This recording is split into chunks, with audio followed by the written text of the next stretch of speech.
I am Courtney Brown, Director of the Far Sight Institute, a nonprofit educational and research institute dedicated to the study of a phenomenon known as remote viewing.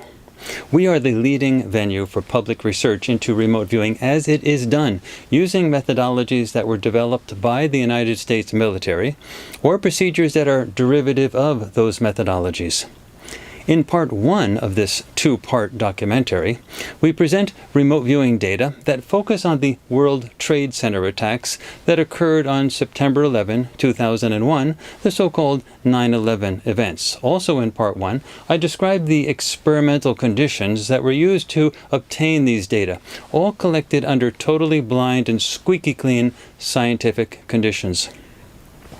The presentation that you are watching right now is part two of this documentary. And here the focus has two primary elements. First, we examine the attack that occurred on the Pentagon on that same day. Then we shift to a description of the personnel and overall command and control structure of those who organized and carried out the dual attacks in New York and Washington, D.C. Remember, we are not trying to prove anything here. This is a fascinating remote viewing experiment, and we are simply describing the data we obtained as well as outlining how we obtained these data. Nonetheless, some may find these data interesting, helpful, educational, and persuasive. Remember, I designed this study, and my assumption and belief going into this research was that the official story that we were all told about the 9/11 attacks was true, and that the remote viewing data would show that the so-called conspiracy theories regarding those events were wrong. Once the experiment was completed and I examined all of the data, no one was more challenged than myself by the possibility that the official story may not be correct. After you see all of the data, you will have to make up your own mind, of course. My only advice is that you keep an open mind and that you take this opportunity to learn a bit more about remote viewing as it is done under optimal conditions by the best viewers on the planet. The remote viewers for this project are Daz Smith and Dick Algire. Both of these viewers have studied remote viewing as it is done using military-derived methodologies for many years, and both have long and publicly verified track records in projects conducted at the Far Sight Institute. Let us shift our attention to the attack on the Pentagon and focus on what these remote viewing data say about what actually happened that day. First, let us look at a session done by Daz Smith as he focuses on the launch, the flight, and the impact of the object that hit the Pentagon. Again, we are primarily looking to see if this object was an airliner carrying lots of people or something else, such as a missile.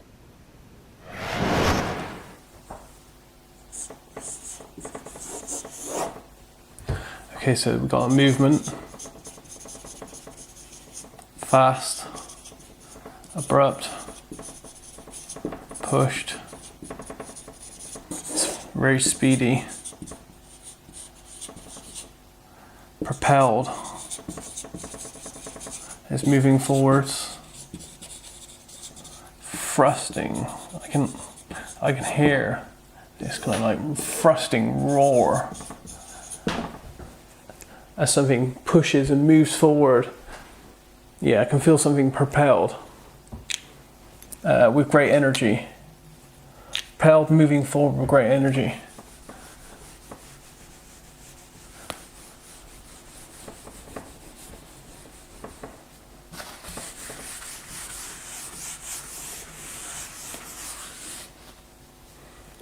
So let's go back to 10D. Okay, this feels like an object which is moving, and there's air around it. A fast moving object through the air. Again, it feels pushed and propelled. Feels like it's being thrust forward and controlled. It's in an uncontrolled manner. And this feels intentional. And the object feels man-made. So this feels like a man-made object in motion being pushed forward at high speed. It feels like it's moving through air. I can just feel air around it, but air being displaced, being moved to one side as this moves forward. This object feels man-made, and it feels curved. It has a curved front to it. Shiny, maybe even white. Curved, white, shiny, man-made, moving at speed, displacing energy and movement as it moves forward with great power, great thrust.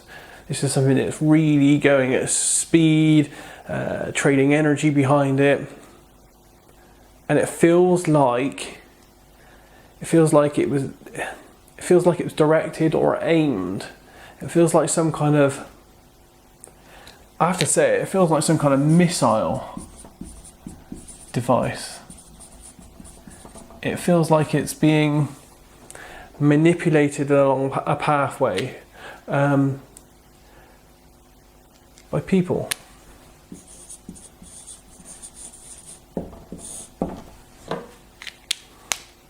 Okay, so let's see what else we get.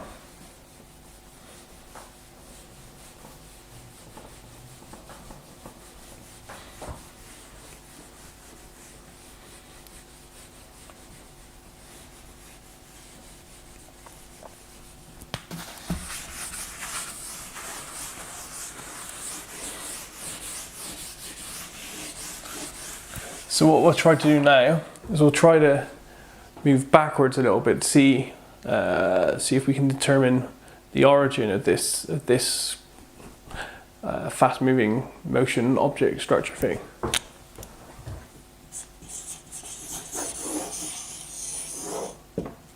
Okay, this is interesting. So there's lots of motion and energy, and it feels linear. And I don't feel the distance travelled is long.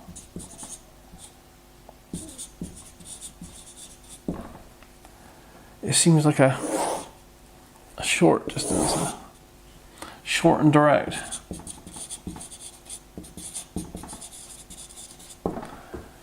So this feels like it hasn't travelled far. It feels like it's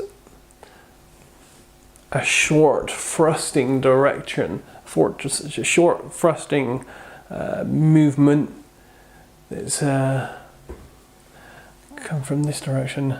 Yeah, very, very abrupt and kind of like there is. It's there. So what is this then? X. There's definitely life there. And they're men or male. Angry, calculated, they work in a team,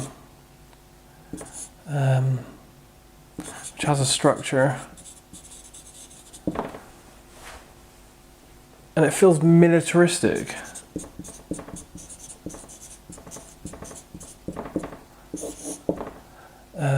This all feels aimed.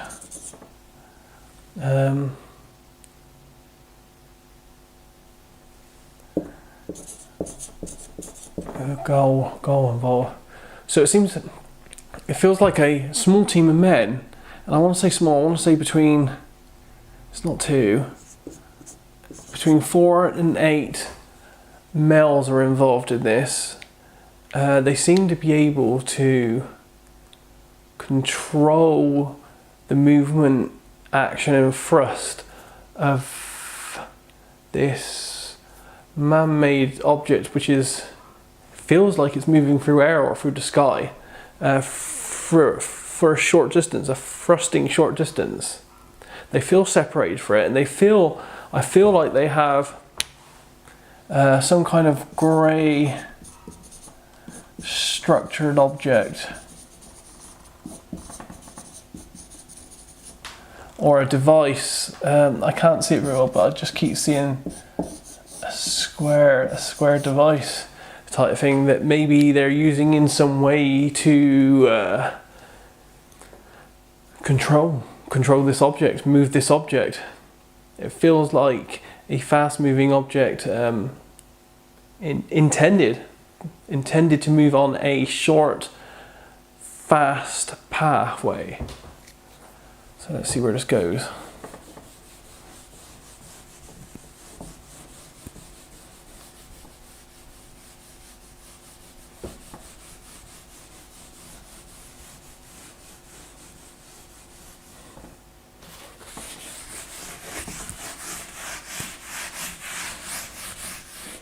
So what we'll try to do now is we've gone to try to track before what's happening with this fast movement. So what we'll try to do now is we'll try to see a combination of where it goes, where it ends. So we'll use the same coordinate. Okay, well this feels like it's definitely abrupt. There's an end. This feels loud. It's a bang. It's an impact. It feels like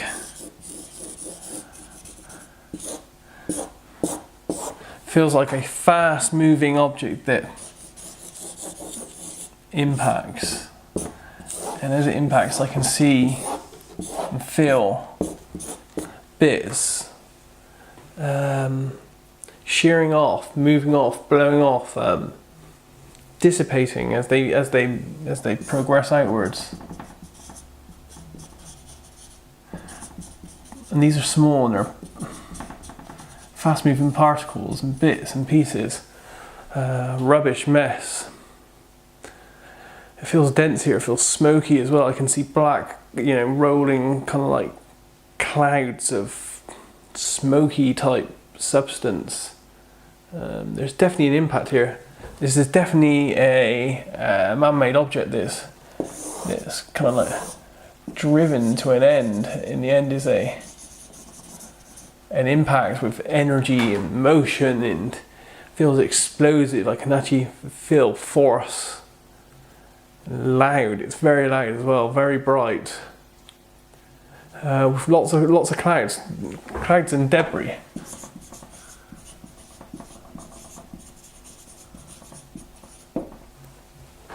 Very destructive. This feels like an intentional destructive event. Yes, it feels like a few men are controlling a man-made object that moves and is moving through air, maybe the sky, and it ends up impacting and causing a destructive event. Yeah. Okay, so let's see what else we can pick up here.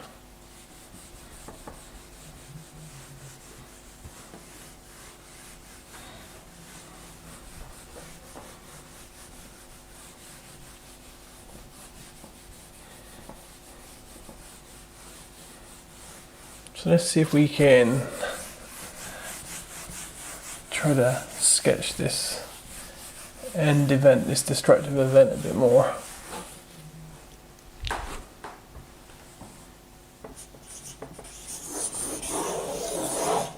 Okay, so that's big and that's loud. That's big, explosive. And this reaches outwards. I can feel it rolling outwards. It feels like clouds of debris and bits being expelled outwards at force and speed.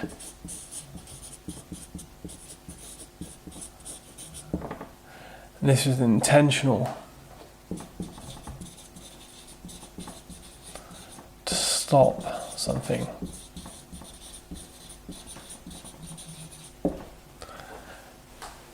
So it feels like a man-made object going at great speed, thrusting along, hitting something fast.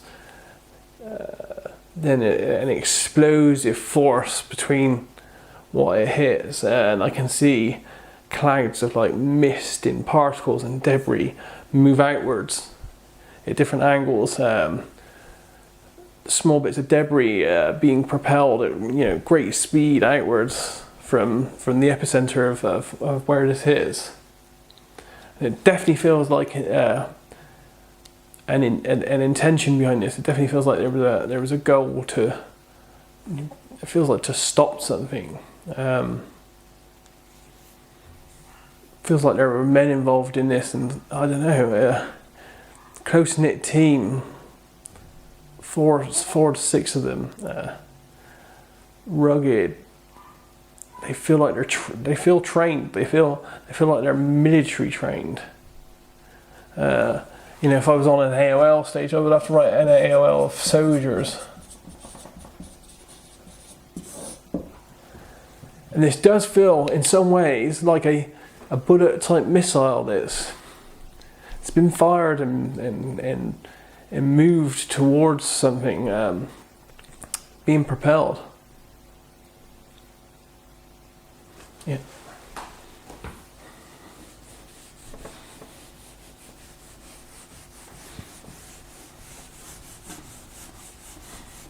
Okay, let's see. Let's try to get a bit more information on the object, maybe. See if that tells us anything. I haven't tried that yet, so why not have a go at that? So what I'll do now is I'll try to move inside the object and see what we can pick up there for the object.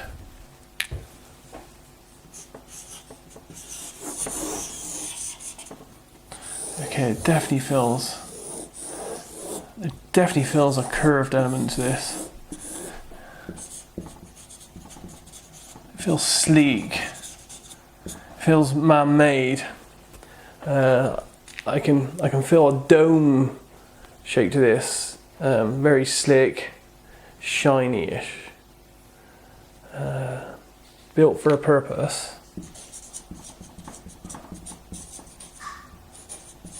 Designed. Sorry. It's flowing. This shape. It feels like I can see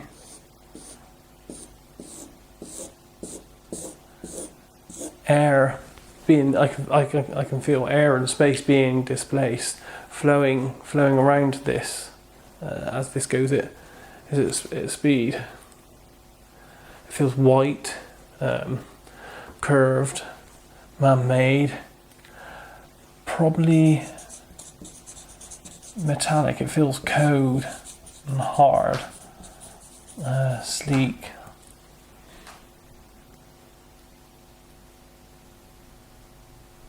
Definitely man-made. And it feels hollow as well, but hollow, let me get this right, it feels hollow but with parts inside of it. So it, if I tried to draw a cross section of this, not doing this very well. It's curved.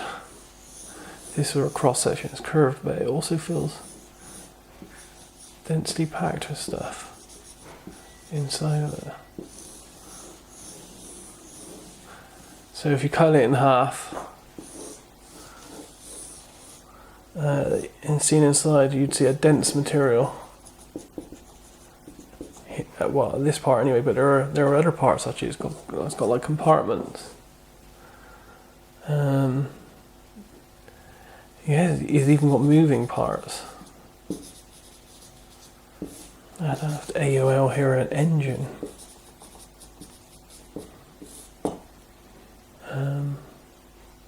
So a moving man-made structure, moving at speed, directed,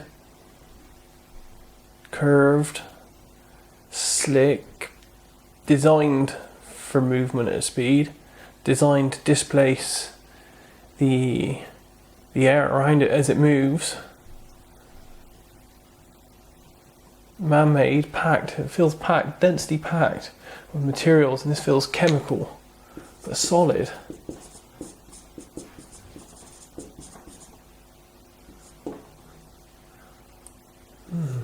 Okay, so that's what I get from the inside of this thing.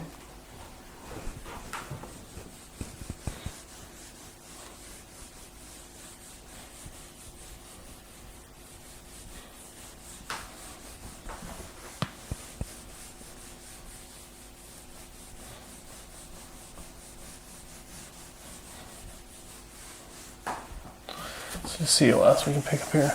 I don't know if it's going to be relevant, but let's see what I can pick up. Maybe on the before guys, the small group of men. Let's see what I can pick up on them. Okay, so there's males, more than one. It feels like 4 to 8, close-knit group. Trained. So they may be even trained for this. It feels like an event. It feels like I'm watching something unfold that these men are involved in. It feels like an event in an urban area. I can feel there's a city and there's buildings and there's structures around. And there are these men and they're off to one side and they kind of like, I feel like they launch or propel this man-made kind of like object at great speed, which then impacts, blows up, impacts, destroys, and then there's a great mess. And I can feel emotion. There's because it's an urban area, I can feel people and they're emotive. And they're scared. And there's clouds, rolling clouds of debris. But anyway, let's move on. Let's get back to these guys. So these guys, they all seem to be 30 plus. They have a military feel to them. Dark skin. Dark hair in most cases. Some have facial hair. And their clothes are similar. I want to say uniform, but I don't want to say uniform at the same time. It feels like a loose kind of uniform. They all seem to be wearing very similar things, but it doesn't seem to be like a regimented, solid uniform. They work together. They seem to be off to one side, away from the actual, I'm going to have to say target. It feels like there's a target, a purpose, and that they propel and control the movement of this man-made destructive object towards this, I have to say target really. It feels like some kind of planned operation to intercept or impact something with some kind of man-made object.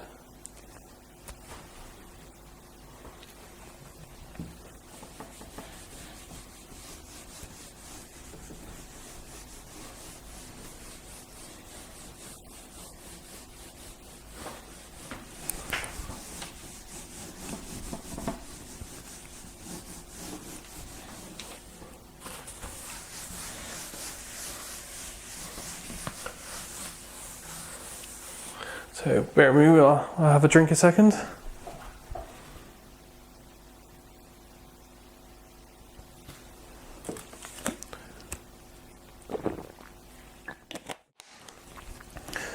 Right, so let's see if we can just pick up any other extra information here.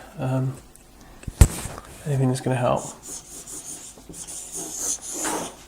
Okay, so fast, direct. I can't express how direct this movement is. It feels like at speed. There's motion and energy involved in this. I can feel the thrust, the kick of propelling this object forward from here. Not far away, men involved, and it feels like they have some kind of device.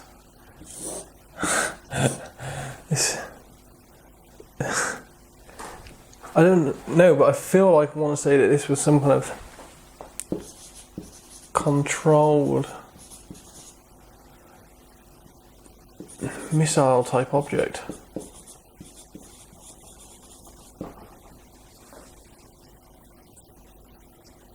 Yeah, fast moving. When it hits, it hits. And then there's this explosive pushing out of energy and waves and clouds and debris and bits. And then this causes emotion and shock and panic. Huge, big kind of like mess of noise, emotion, debris. I can feel it's almost like being in a cloud of smoke and debris and tiny little bits of dust and I don't know, stone or something, tiny little bits of debris kind of like hitting you from every angle, covering you, pancaking you.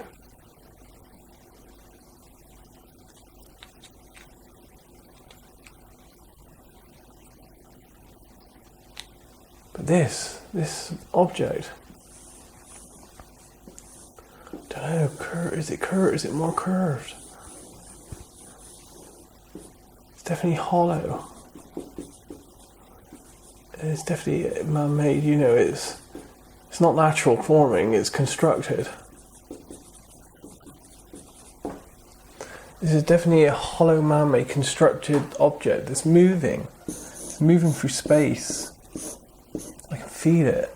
The air around it is dissipating, moving off to the sides. It's designed with its sleekness to move through space and to move fast. It feels like some kind of controlled vehicle stroke missile, but that doesn't make sense because it feels like it's forced, or it does hit something. The interaction between the males that are remote from it but close, and this device they have, which seems to control it, but maybe it also causes it to hit and explode or something. I don't know, but that's generally what I get from this.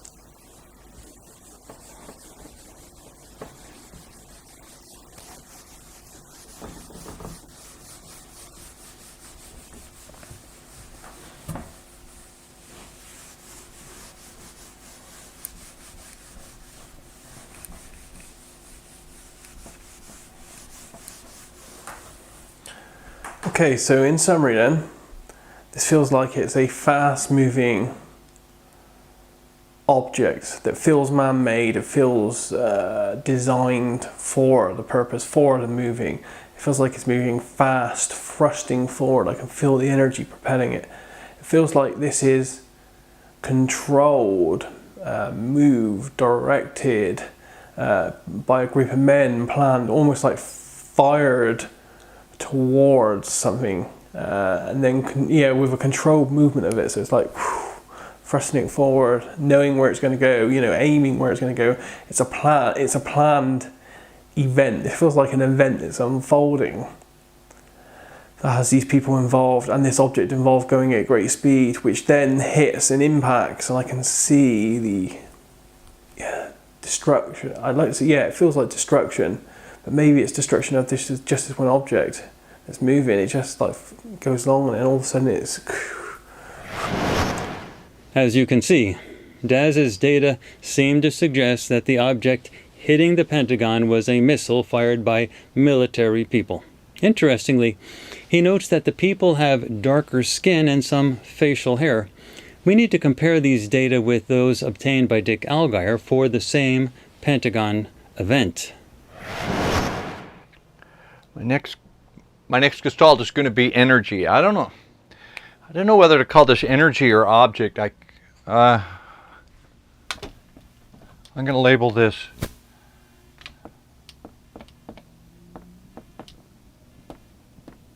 energy 1 because it's in motion and it's exhibiting some kind of energy. So let me look at this bad boy.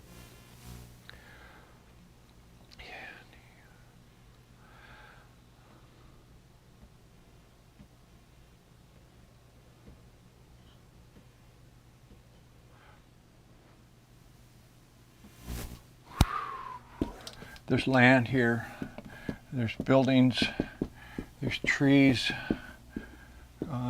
Here's the land, building, trees. This is the land that I drew. Green of trees, some buildings, and then there is, I didn't draw that right. It's not curved, it's and it's going this way, and it's long and narrow. I don't want to say UFO, no, more like a missile airplane. It has it's glistening and it streaks, and it's just a streak across the sky. Like, man, I can't even follow it, and I think to match my awareness to this. And right now, I'm just going to call this thin, tube-like, streaking. What does it sound like? It's got a whine, and there's goes by with a whoosh, buzz, almost a buzzing, but high pitched, like a World War II buzz bomb cruise missile. It's not black, it's got some colors on it. It's silvery, blue, rivets, vectors, guidance. So it's not a buzz bomb because they weren't guided. This has intelligent, but it's just going straight like a bat out of hell, a rocket. So I see this thing streak over, and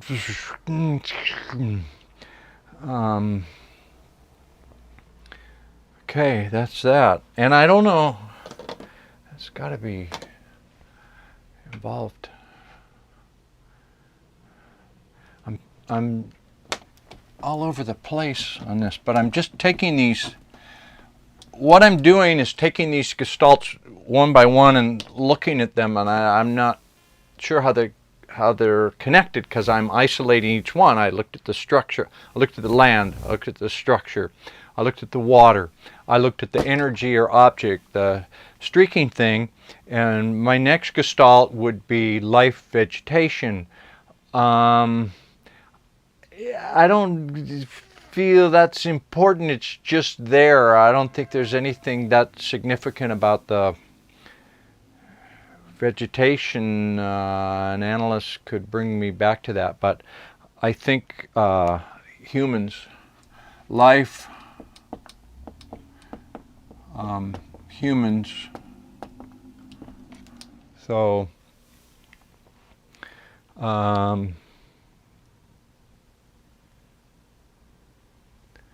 me look at them.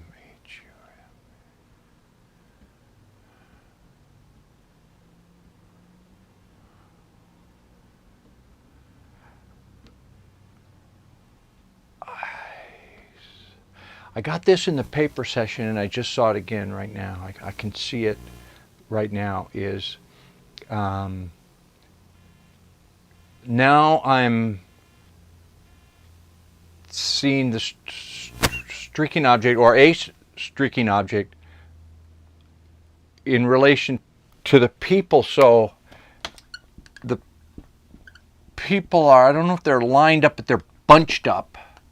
Okay, so there's people standing here, and I'm going to draw them real fast, but you get the idea. There's people here, and then there's a swath cut between them. Okay, so there's other people here. I see a distinct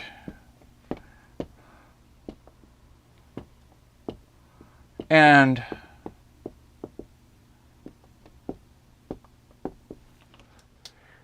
the energy gestalt or the motion gestalt, I don't know if it goes through them or over them. What? Wow! It's like, okay, what was that? We didn't see that, but it was like something went by. They're looking. Shocking, fast, and they. Who are these people? They're shouting, loud voices. Their voices are loud. What do they look like? They're men and women. They're wearing office clothes. You know, the starched shirt and necktie, trousers, dockers, kind of what today's people in the workplace would be wearing. And maybe some of them have uniforms. So different. There's different types of people. Some are in uniform, and some are in their office type of plain clothes, and they're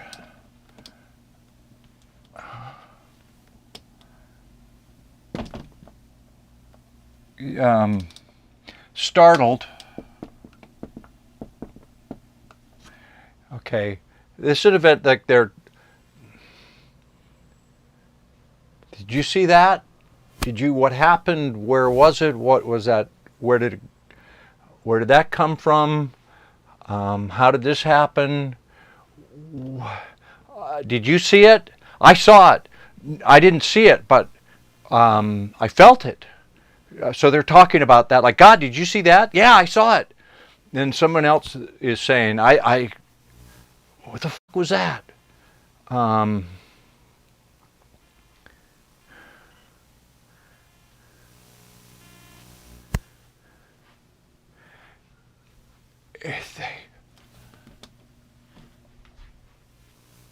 Like, is this a test? Were they testing this? Was it a demonstration? They're not sure. They think something went wrong, but was this a test that was scheduled, a drill, not a drill, like a test, but it went wrong, and I just get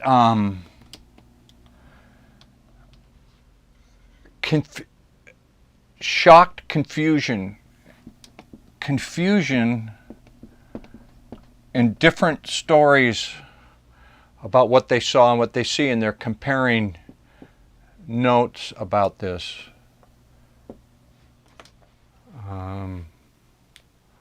But nobody here has the whole story.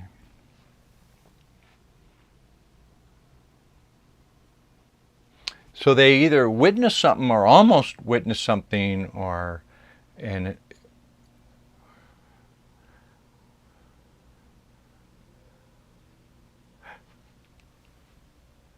this was a demonstration that they were meant to see. Somebody wanted people to see this. So it was put on as a demonstration for effect. The streaking thing, like, hey, see what we can do.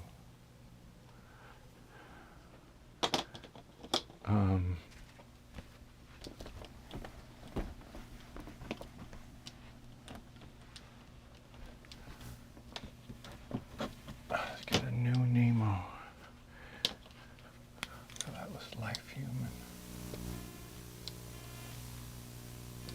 Kind of refresh my probing icon here. What am I going to look at now? I'm just going to edging. I'm just going to see what I.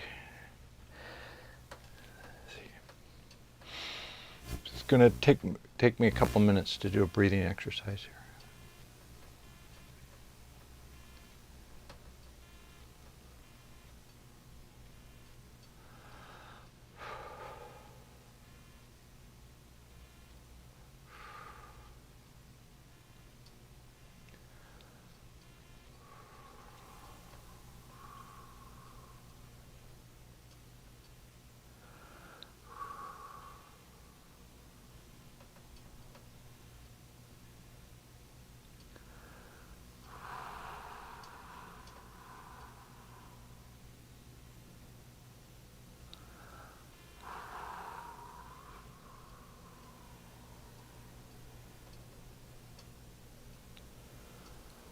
This is something else totally different. I'm in a totally different place.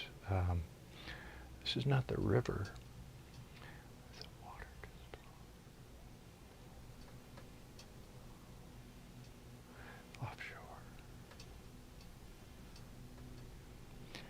You know those movies from the 60s and 70s when they test the Polaris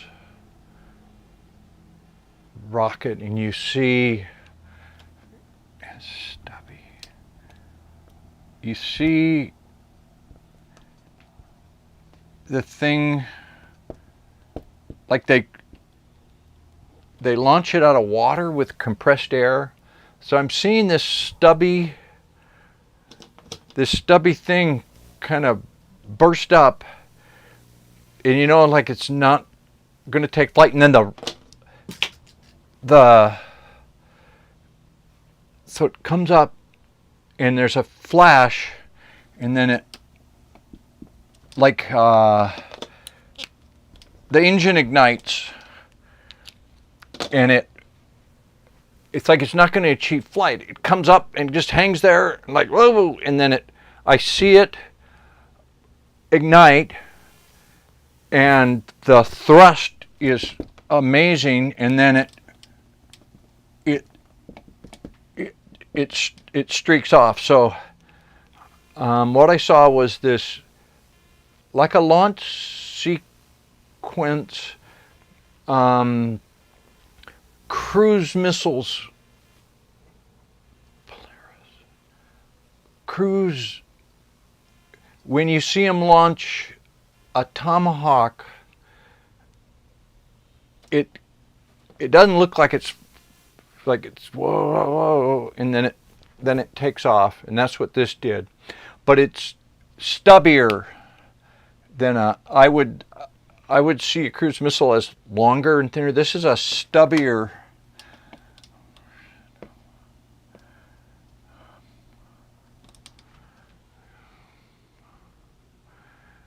And this is coming out of water. I've got to say, submarine launched. It's not this is water. Wow, where am I? Okay.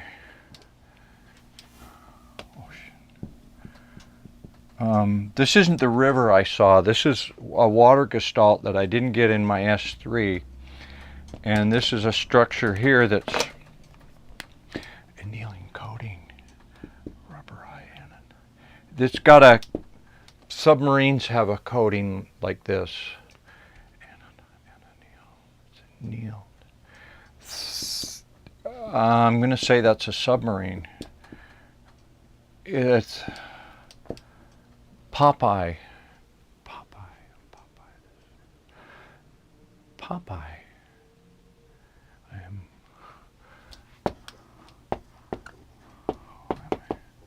I don't know why I'm saying Popeye. Pop up. Pop up. Poseidon. Polaris. Popeye.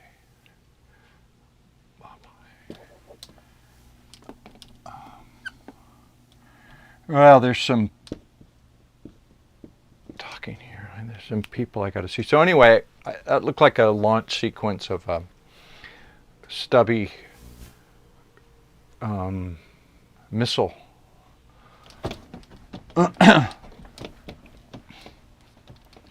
And what else can I see here? I got some more people to look at.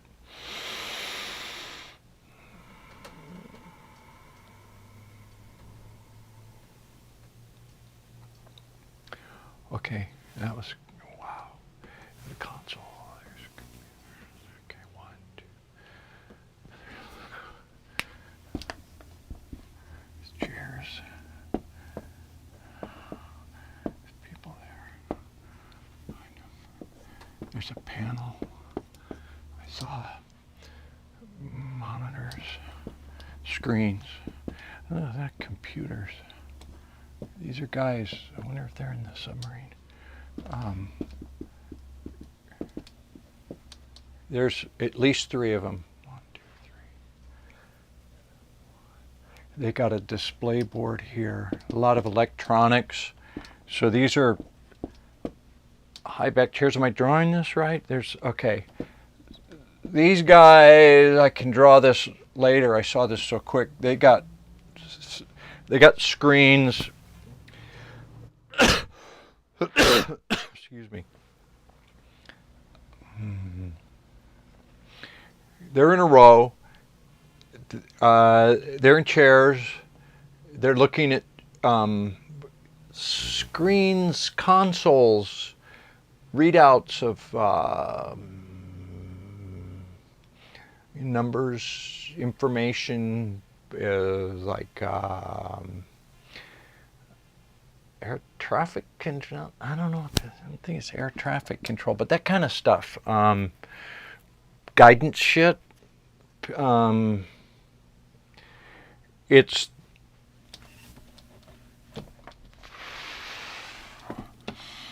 this is stale air. This is recycled air. Recycled air. So there's fans and blowers. But I smell a lot of electronic smells, a whole bunch of different smells, like a submarine. Not diesel, it's cleaner than that, but lubricants, old food, electronics. The inside of an airplane. Maybe is this an airplane? The inside of an airplane smell. You know when you walk in an airplane, they don't let you smoke on them anymore, but they've got this smell of the fiberglass.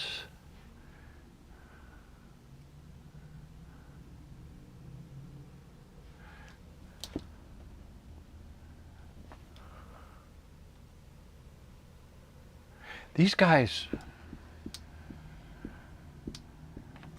Okay, here's what it reminds me of. When they were looking for that missing airplane, and they sent the military search planes up, and the guys are on the inside, and there's no windows in the plane. There's consoles, and they're at workstations that are in a row down the fuselage of the plane. And I want to say, like, the word AWACS comes to mind, like it's an AWACS plane, and these guys are this might make me airsick, but yeah, they're in a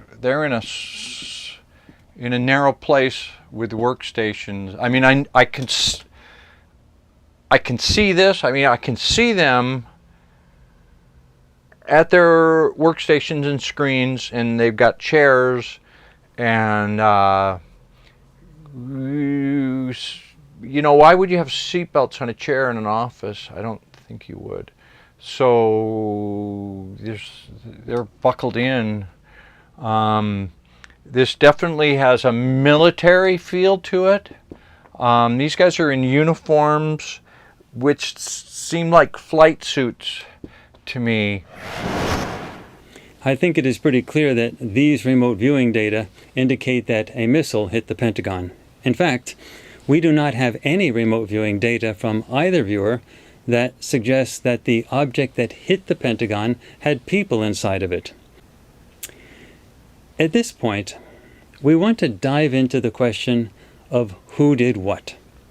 We have a good deal of data describing groups who organized and carried out the various activities that occurred on that infamous day.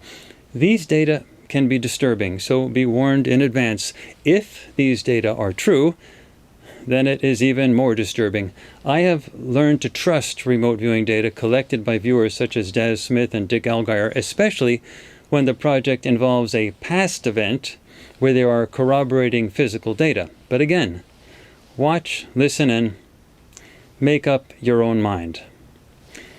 Let's start with a session by Daz Smith, where he focuses on those who were responsible for the collapse of the South Tower of the World Trade Center.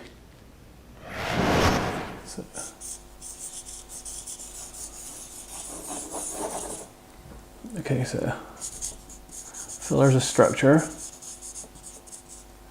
It feels like it changes shape. Very strangely, it feels angular, but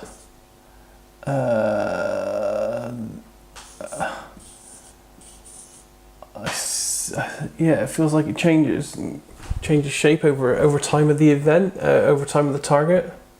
So over time, the structure, feels like it gets messy, it transforms, changes shape, moves. It feels like a structure that changes form, shape over time. And when I say over time, I mean the time of the target that I'm meant to be looking at. It's almost like it feels like it gets built upon. Is built upon the right word? I don't know, because I see an up and down movement as well. So it feels like it starts off as one shape, something comes down, and then another shape over the top of it. Very, very strange. Transformation. It transforms shape.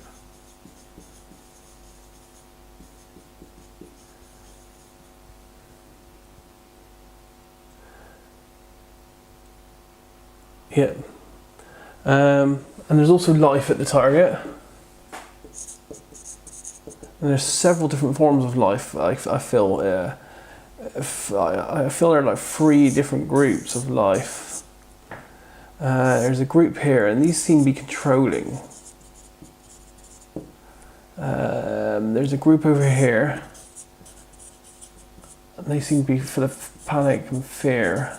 They seem to be moving and running. And there's a group here. These are male. And this may even be subdivided again into a couple of groups here. And these feel like a couple of groups of males that work well as a team, 4 to 8 in a team.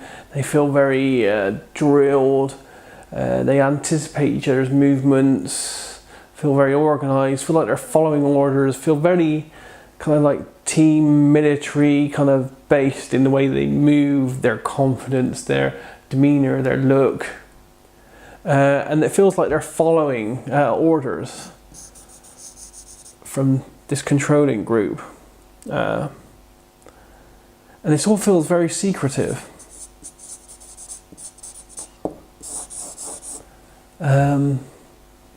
Hidden, secret, covertly done.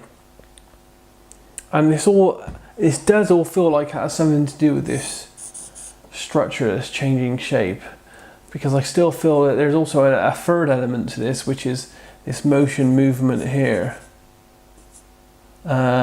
Which to me feels like it's slightly downwards, but it's like a long sweeping motion movement and there feels like some kind of object involved in this, and this feels propelled, thrusted. It feels like a controlled movement of something, and it feels very kind of like fast and direct, like so. But it ends abruptly as well, and I feel it may have something to do with the structure. It feels like there's an abrupt, it feels like an impact because it's moving and all of a sudden it's not, and then there's a flash and there's noise and then there's this huge commotion. I can feel waves of energy and I see clouds of mist, like dust and mist, but it feels like debris, very tiny small particles of debris of lots of different type, and it's all moving out from a central place, all fanning out, rolling out tiny small bits of debris here.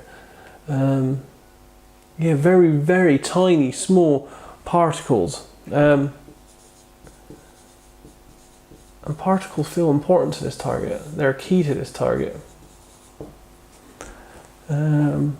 Yeah, debris particles of some kind. So yeah, that's the main elements I feel. Very, very complex target. There's lots happening. But this, what's interesting is one of these groups feel like they're to do with this propelled object. A second group feels like it's more inside of the target. Now let me see what I can get on that.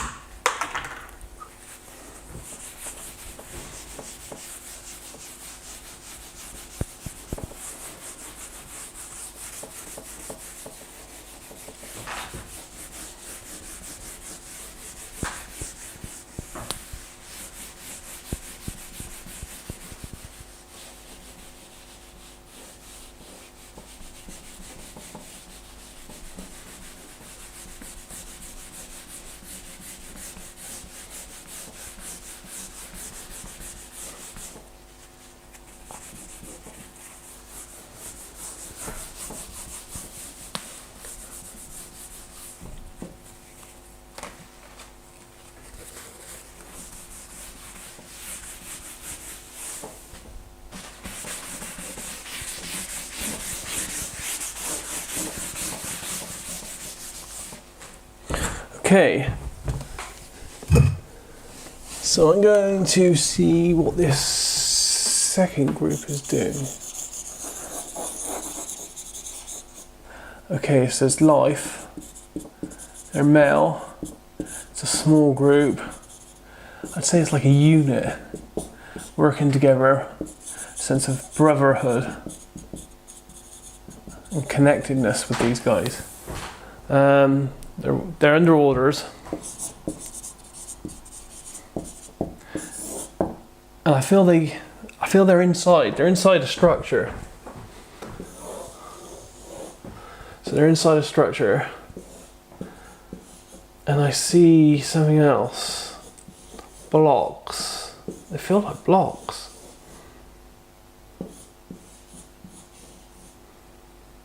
Dense. Packed.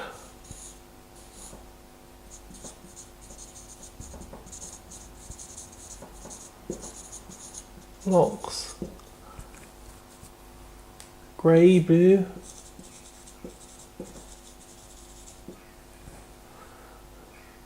What are they involved with that? What are they doing? Yeah, I don't really understand this part. They're inside anyway. And they feel like they are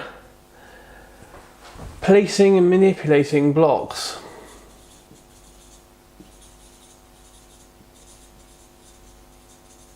And this feels covertly done.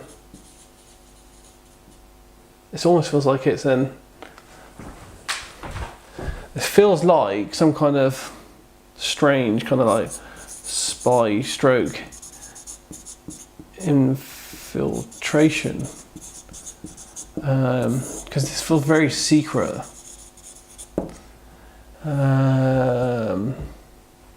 Hidden knowledge here. And talking about knowledge, this whole structure, this whole structure feels important. And it feels like these guys feels that they're, well, even though it feels like they're doing something bad, it feels like they're also, in their own minds, trying to protect. And what they're trying to protect feels like knowledge, information, or data. I can't feel anything physical here. I mean, they're physical. It feels like a physical structure with normal day-to-day things in it. But it feels like the actual thing they're trying to protect is they're trying to keep something secret and hidden. And yeah, this small group that I'm looking at, their main drive and focus in this is trying to do it from the inside out. It almost feels like they're planting something in there. I got these blocks.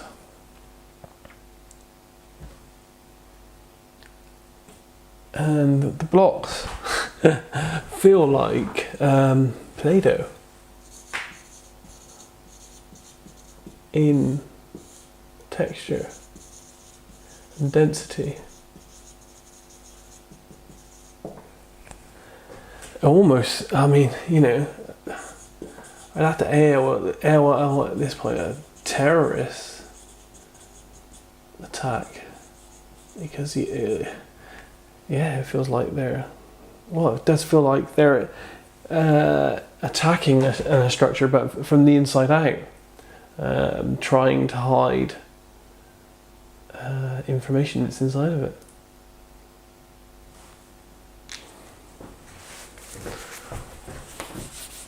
Okay, so we'll try one more quick attempt to summarize this 10B.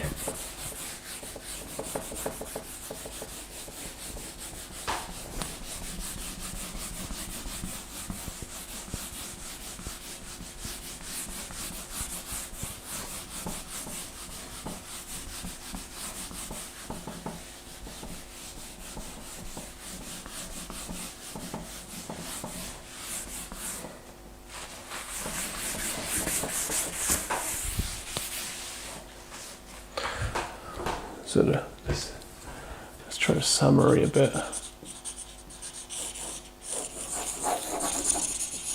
Okay, so there's an intense energy. And this flows fast. And this ends abruptly. And then there's confusion and a mess, and clouds and debris and particles, and it does feel like an impact or a hit.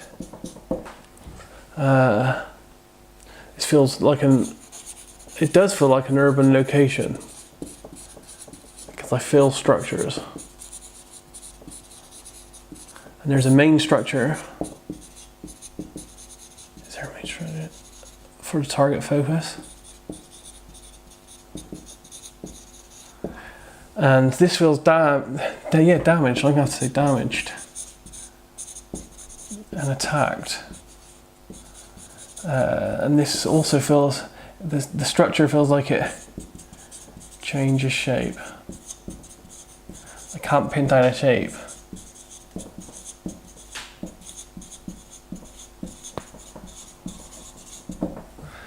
And it changes shape over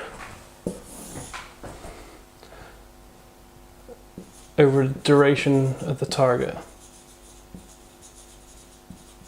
that I'm meant to be looking at. And I can't exactly get it, but it feels angular and square, but then at other times it feels messy, but also get an up-down movement. As well as this, there is life involved. Life at the target feel like it's a combination of men and women. I feel they're running, they're panicked, they're very emotional, they're very confused. I also feel that there's an element of death involved with this target, to do with these life, target related life, location related I should say. Very panicked, very emotional, feel very dirty, very confused, moving away from the target. Trying to anyway. There are other life involved. There's some kind of controlling life, and I put them up here because this feels like a hierarchy structure. And this feels like a few, and they feel male.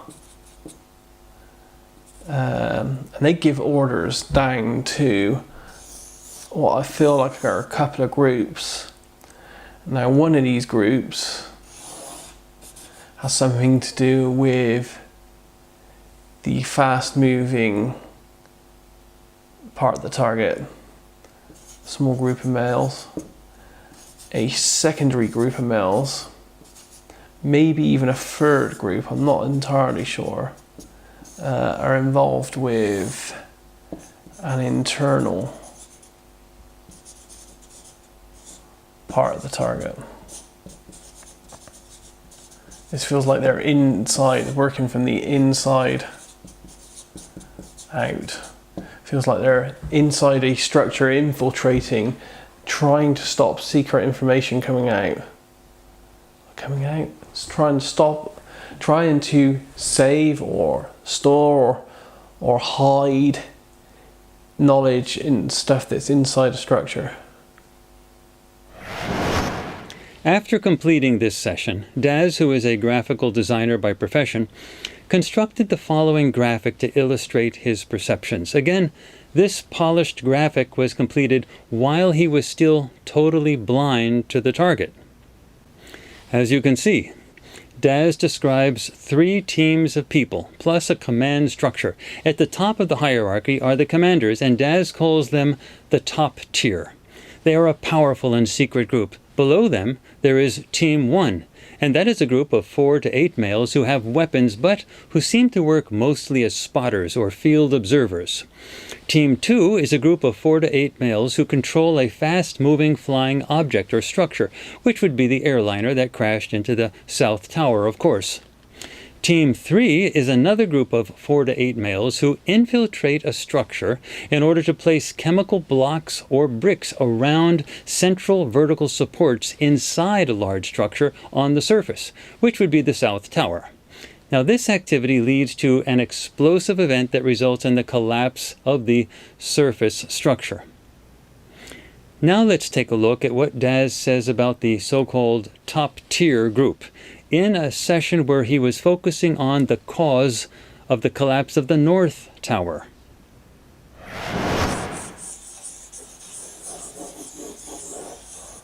Okay, so it's life and a subject. Now the life are males, maybe a female involved. Don't know. Wow. Okay, so this feels very secret. Top level. Powerful. This is covert. This feels like a. If it were a corporation or something like that, this feels like, you know, this feels like management.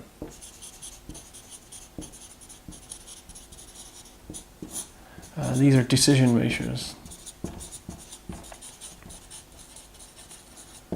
And they planned this. And they're giving out orders.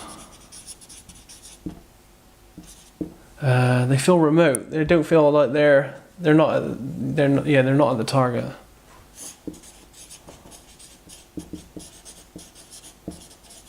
They are remote.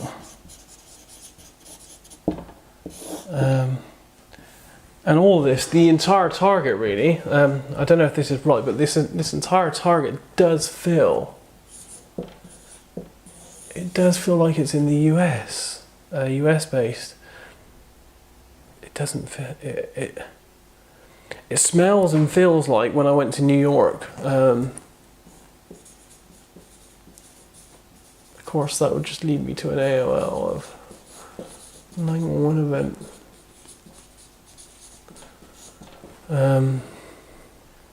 Just trying to put that on one side a second. Let's go back to these guys. Okay, so as a group, there's no more than 12. I feel that this fluctuates. The number. No less than 6. They meet in secret. They're powerful. They're looked up to.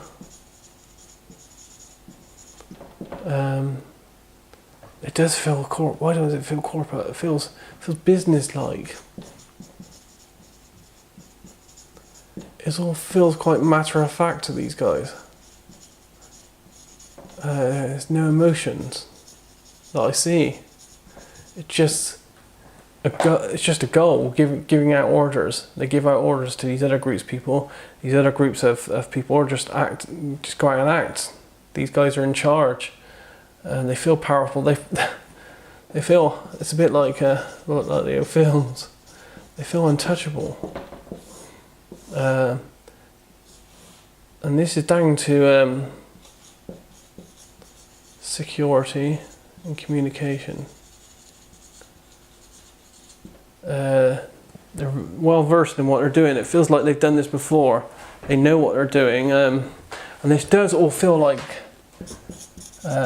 espionage stroke intel. It does have that covert feel about it. These people are versed in this. They know what they're doing. They're hiding this.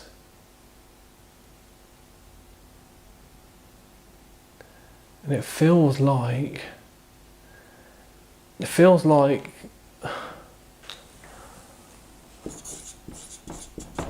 it's political stroke business.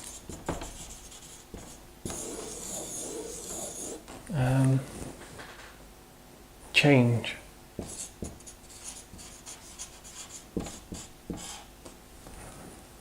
Feels like they're trying to kickstart something. Is that the right word? It feels like they might be trying to start something, kickstart something. Covertly, secretly. Yeah, so it feels like a group of no more than 12, no less than 6, mainly males. I do feel that there may be some female influence in there though. They meet in secret, very business-like, they're very powerful people. High up in what they do, they're versed in security, communication, espionage, intel. They know how to hide things, they know how to give out their orders and do it so they can't be tracked or traced. It's all very secretive, and yes, they're trying to instigate a change, trying to start something. This feels both political and business, but bigger than that as well. It's very cloudy, that one. I can't put it into words. Yeah, it's just big. This does feel like or these guys feel like they're in the US anyway.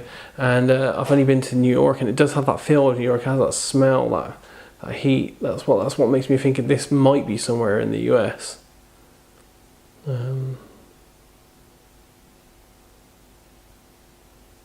Yeah, that's pretty much it on that part.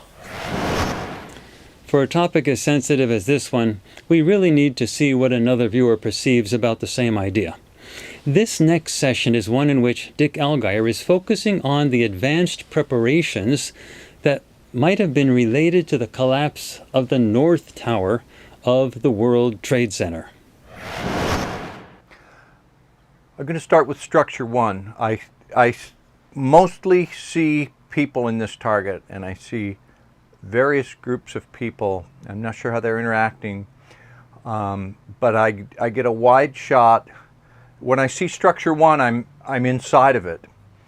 So here's structure one, and I'm drawn to the interior, and it's a big place. It's a big room. Reminds me of a newsroom, but it's not a newsroom. Reminds me of a place where a lot of people work in cubicles. I see people working in cubicles. So I see like a wall here, and I had smells of carpet. This would be dark carpet. It smells like a stale office smell. Smells like people used to smoke here, but you can't smoke here anymore, but they used to. This is a wall and there's no windows. It's all enclosed. And there's like a cubicle farm. People at desks, a lot of desks with partitions, a long cubicle here. So there will be people working here. And I see in this open area, people walk. People are walking, running errands, shuffling paper, bringing things. There's two sets of cubicles here. And then there's a middle partition here that is like facing, it could be filing cabinets, storage type things. A partition, it's low, and then another set of cubicles here with more people working, and the sounds are muffled because it's carpeting. Low voices, a lot of people. I hear it sound like a teletype, like a clattering, like a ta ta ta ta ta ta ta ta ta ta. Over here there might be not a typewriter, but a printer, but an old kind of printer that would have a roll of paper coming through it. It shakes and rattles and clamors, and people come over and check it, and they'd rip it off. Maybe they take it over here, so there's some interaction with that. This has to do with planning and operations. Planning and operations, and it has a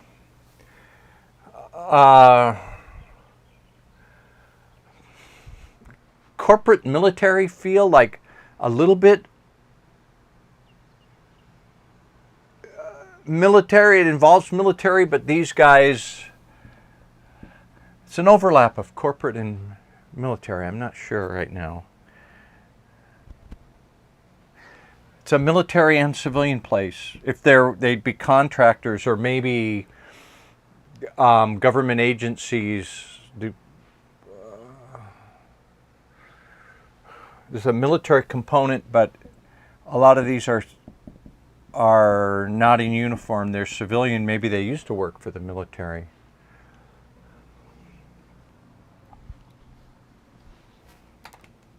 Get rid of this fan for the noise. So that's the inside of structure one. It's an enclosed place. It's pretty quiet. There's a lot of intense work going on.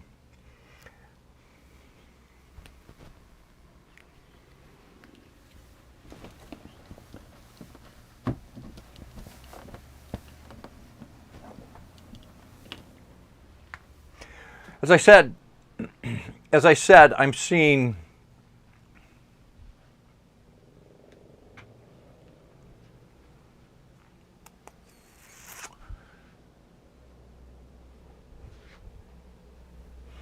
that's wrong.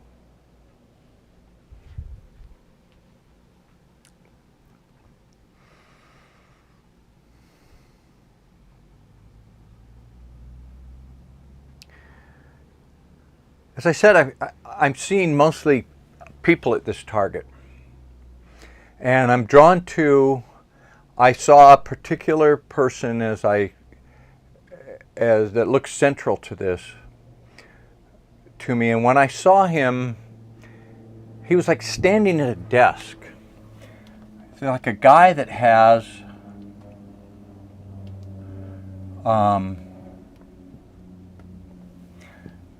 now this is a nice desk.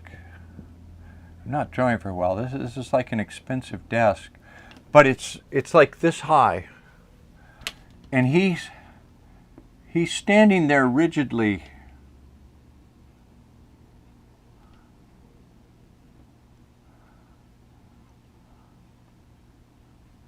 Like he's got a telephone here. You can tell he's talking on the telephone, and he's, keeps pens and a lot of paperwork.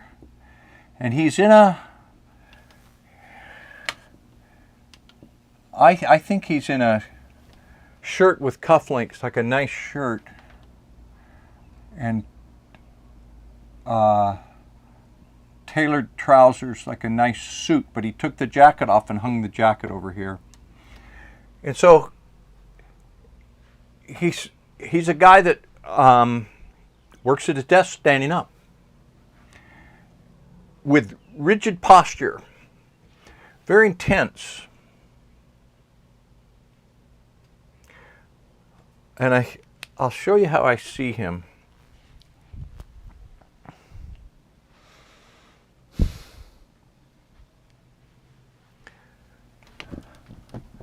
Let me draw him again at his desk, bigger. All right, so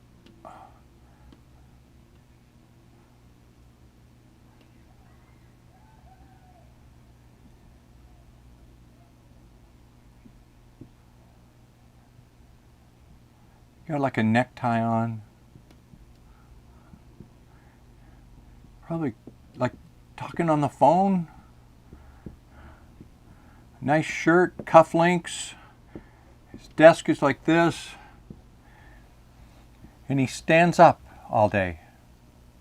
It's like I don't know if he thinks it keeps him more alert, burns more calories. He's a very fit guy. He just doesn't think he should sit down. Really intense guy. And I see him as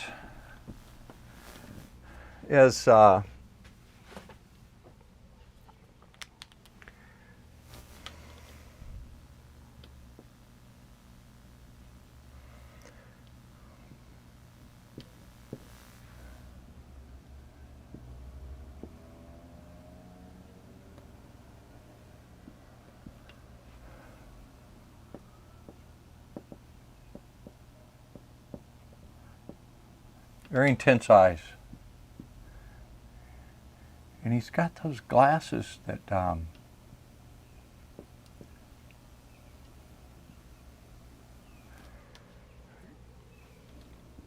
don't know if they're wireframe or no frames. I can barely see these glasses. They're almost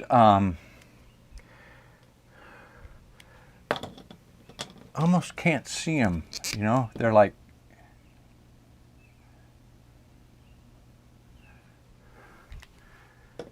and got a pretty straight nose. Yes. And his mouth is really thin. He's got some age lines here. His face is thinner than this.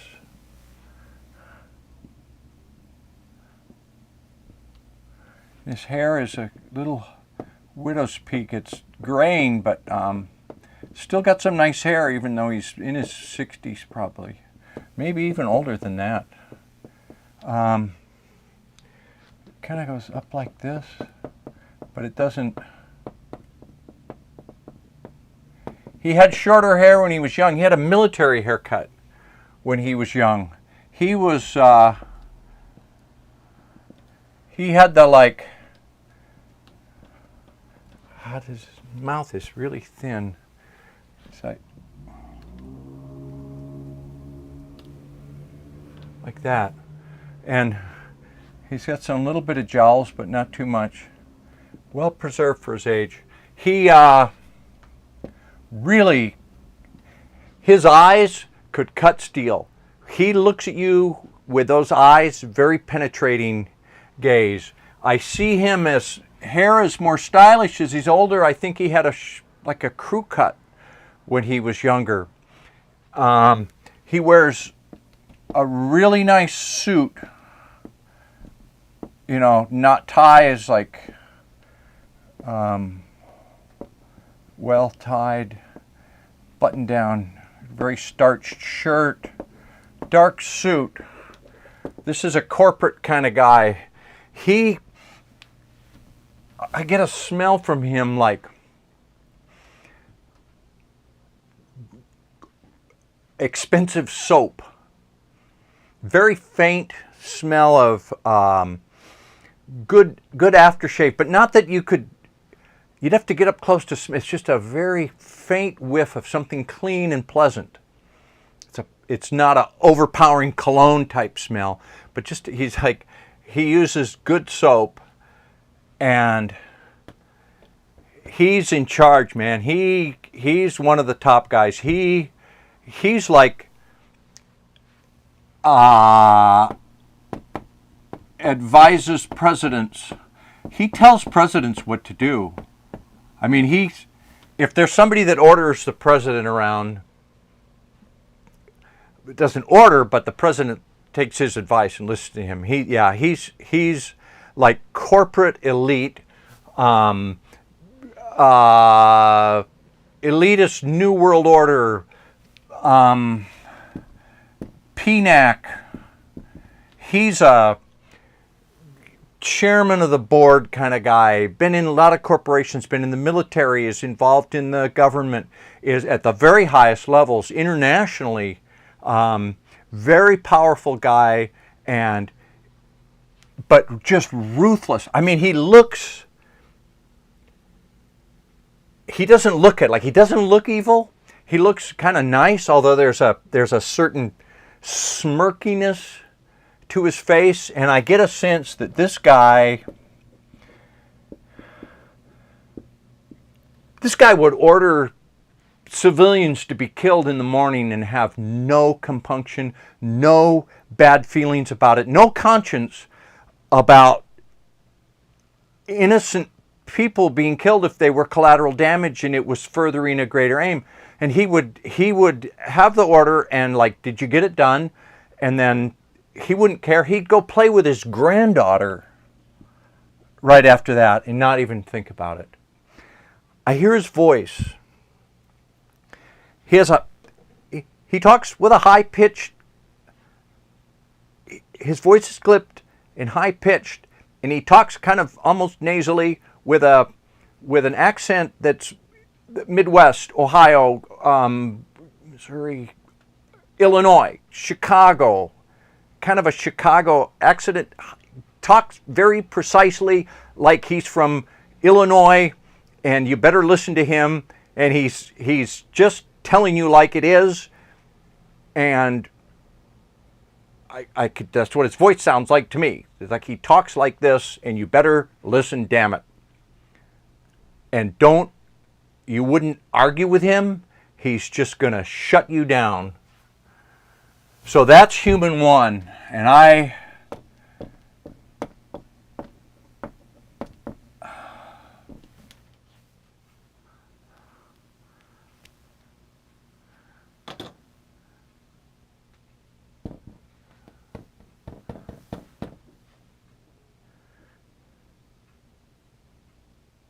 yeah, he enunciates when he talks. That's enunciates. Yeah, well, I think I got the voice. So. Okay, so that was human one. Now there's some other people who are kind of similar to him, but I feel that they're below him. So I'm going to look at human two. And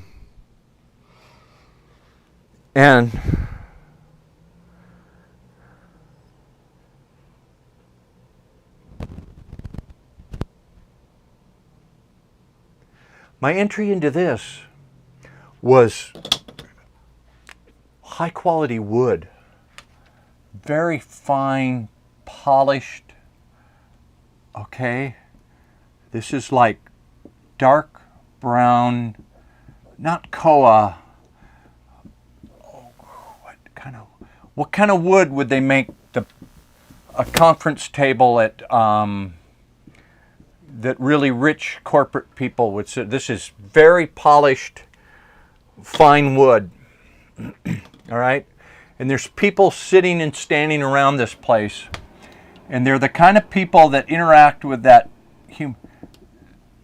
really nice, okay, dark leather chairs. I can smell the leather. This is like, corporate boardroom kind of deal. I don't know.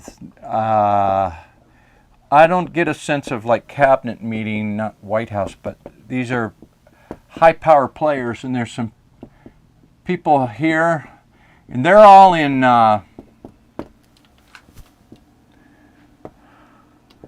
well dressed. There's their suits.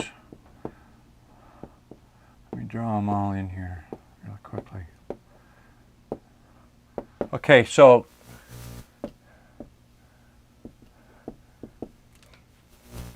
and they've got like coffee in fine china.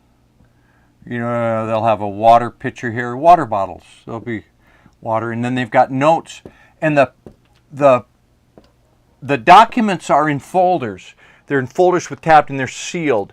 These would be secured in really nice, maybe like leather binders. This is all like first-rate, high-class stuff here. It's real important.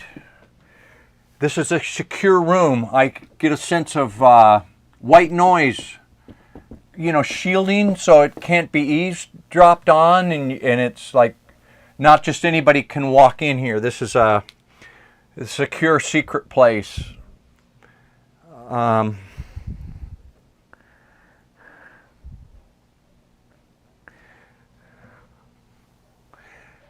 These guys are calculating something cold. They're making decisions that are they're making decisions that'll affect a lot of people, but they don't want people to know about the decision-making process. And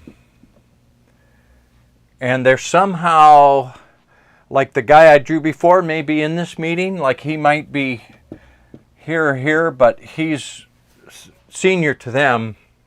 But these people are senior to a lot of people. This is high-level shit. Really nice. Boardroom, you'd think in a boardroom like this they'd have a big view, but it's closed. It's closed off for security.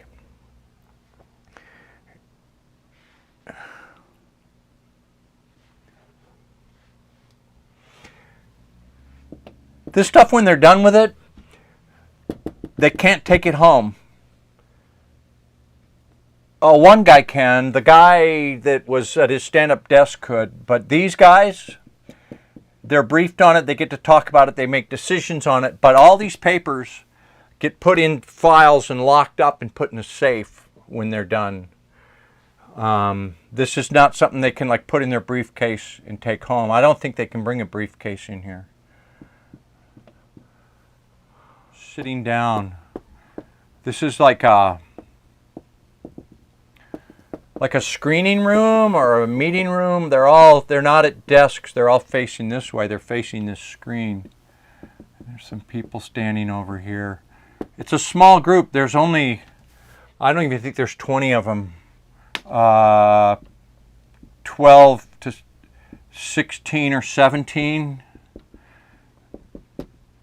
A small group. They're high-level people. These guys are over here, and this is before PowerPoint. If you were going to do this today, you'd have a big flat screen monitor on the wall, and it'd be a computer file, and they'd click and it'd go on. You wouldn't need to project it. But this is projected. It's like not a movie, not a slideshow. It might be digital. It's like this technology is 20 years ago or so. So it was state of the art then, but there's a screen that actually comes down, or it's a white wall. It's not a flat screen monitor. So they're watching this, and there's information being given to them. And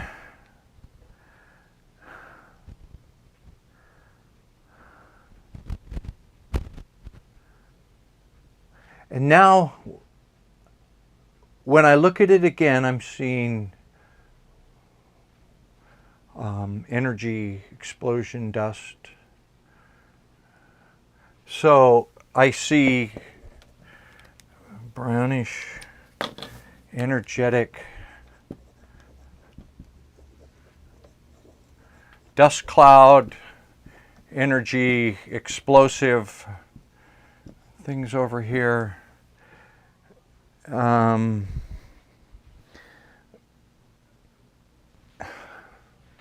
effects of a blast.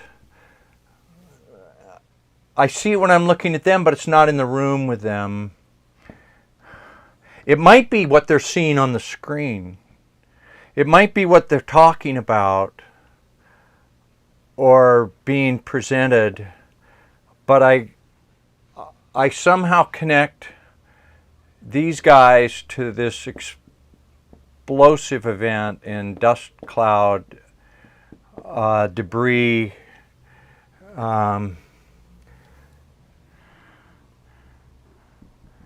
These guys are really high-level elite too, like movers and shakers of the world. There's just a few of them. You know, what's a conspiracy but two or more people agreeing on a illegal or clandestine thing? This is definitely, I feel this was more planning than aftermath. I can't get the time straight on this. I could.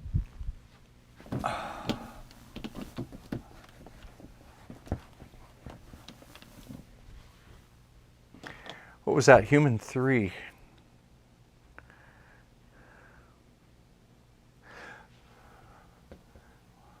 By the way, all those people looked the same. They're all dressed the same. They were all in suits. They were all about the same age. They were all men. There might have been a woman or two, but mostly male, mostly middle-aged male, very powerful people, and they had to have some kind of clearance to get in there, badges. It was like invitation only, another place you couldn't just walk into. There's another room and more people.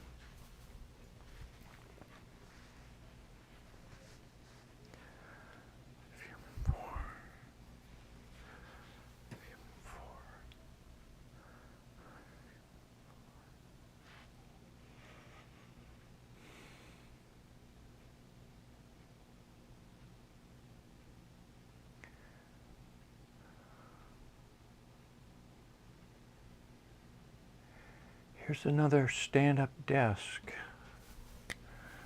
But this is more like a drafting table. Okay, so here's a desk, and you would work here standing up. And there's pads here, like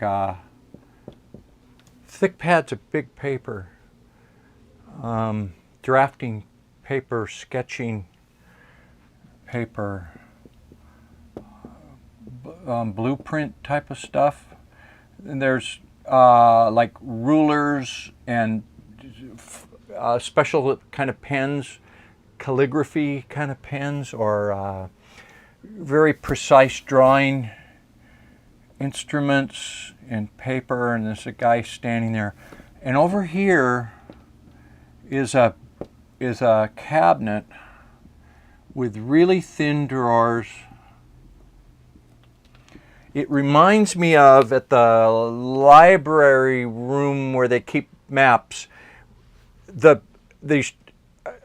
about this high, and it's got a whole lot of thin drawers. They're thin, but they're really deep. So you pull these drawers out, and there's thick, big sheets of paper in there that are like maps, blueprints, designs. And this is all locked up. This is another secure room. And over here, there's like a workstation with people sitting. And I see computer monitors that are not today's.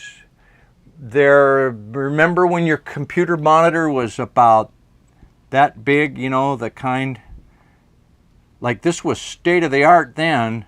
These were big screens, like a big computer monitor, but the things were this big, like you had to move your computer monitor. The thing was like shaped like that and really big. And there's some towers here. It's like a workstation, computer. I get a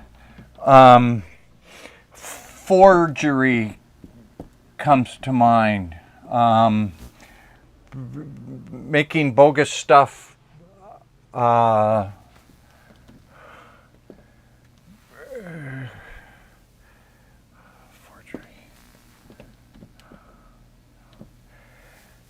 This place is also, to get in the door, there's a keypad where you got to punch a code to get in. This is secure. This is like, I want to say CIA document making place where they make something that could pass for real under any scrutiny. Yeah, they're making all kinds of documents and putting stuff out, but it seems about a few years ago, this is not modern day computer stuff. This was real state of the art, but you know, late 80s, 90s. Back when computer screens were this big.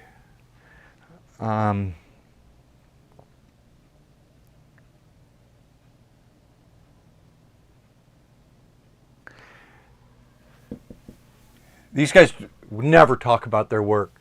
They're really trusted. This is secret stuff, and they take great pride in it, and they're very skilled at it. But this is a very closed fraternity right here. These guys are not gonna go like tell their wife what they made today, or family, or they won't even tell most people where they work. Very secure stuff, but they're really proud of what they do. They think it's important, and they're very skilled at this, like artists. The central guy,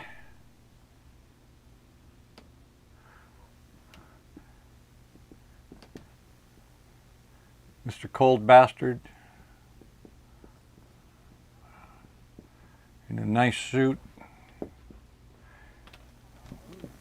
lot of people around a table. Orders, plans, implement. Watch a presentation about it on a projector. These guys go to another meeting, go in a little theater kind of thing. He's in charge of it. He's advising important people. There's stuff that's done in secure rooms where documents are made, forgeries, maps. It could be like a title to something, bonds, certificates of bearer bonds. You know, it's like maybe they're making fake bearer bonds or something. And then somebody's in a place where they got to evacuate. To give you an idea of how clear these remote viewing data can be, here is a short segment of a remote viewing session where Dick Allgaier describes one part of the 9/11 drama. This segment is actually part of a larger body of work of his which focuses on aspects of the Pentagon attacks.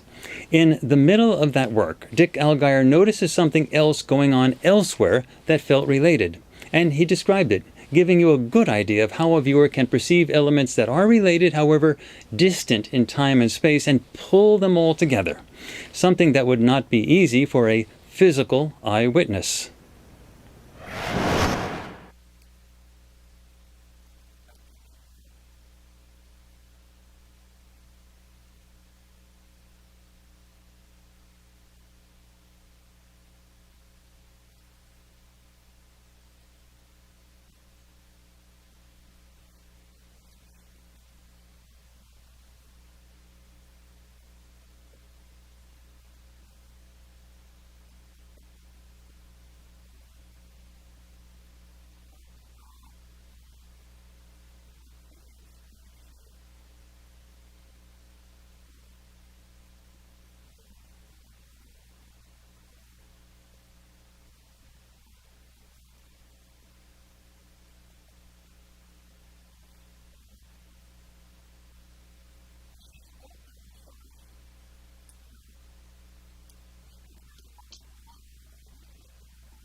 For a moment, let us put aside disbelief and think about the unthinkable. This project has caused me to question everything I once thought I knew about the 9/11 events. I know remote viewing, and I know the quality of these remote viewers. I have learned to trust the data that they obtain, especially since I designed the experimental conditions for many FarSight projects, and I designed this FarSight project.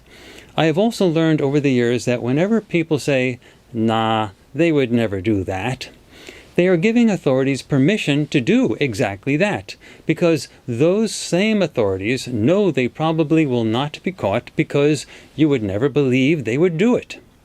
Eventually, authorities can get cocky enough to think they could get away with just about anything. That is at the core of most tragedies, from sex scandals involving religious or public figures to large-scale financial meltdowns, to setups that lead to war. While remote viewing data by themselves cannot prove that something did or did not occur, many may find the results presented here persuasive when considered along with the long list of anomalies surrounding the 9/11 physical record. The remote viewing data tie together a lot of loose ends. These data do suggest that there was a scripted effort that utilized unwitting Islamic terrorists to create an incident that pushed America into war. So, where does that put us now? Well, from the perspective of what we have gleaned from these remote viewing data, it is clear that we do not have all the answers and questions remain. For example, we do not know what actually happened to American Airlines Flight 77 if it indeed did not crash into the Pentagon. We also do not know how widespread the possible overall 9/11 plot might have extended, or how far up the chain of command it went. We similarly do not know the extent of foreign involvement, if any, but we appear to know a lot more than we did originally before conducting these investigations. If these remote viewing data are accurate, then perhaps the most important thing that we have learned from all of this is that democracy is a vulnerable and living process, not something that one can abandon to automatic and periodic voting procedures. We have learned that no nation, no matter what form of government or how long established, is immune to major manipulation. The remote viewing data presented in this report are part of a fascinating experiment using remote viewing. They are internally consistent, and they appear similarly consistent with a body of physical evidence that suggests that there is more to the 9/11 events than that which is contained in the official story. As with all investigations that utilize remote viewing data, this report does not offer proof, even if it is persuasive to many. The results ultimately need to be confirmed with continued analysis of corresponding physical data. The remote viewing of the 9/11 tragedy is something that was going to happen one day, no matter what. There is no way an investigation such as this one could have been prevented forever. Now it is done, and we have time to think about the results and all that they imply. As I have said often in the past, keep an open mind. It is something we will all need. I am Courtney Brown, Director of the FarSight Institute.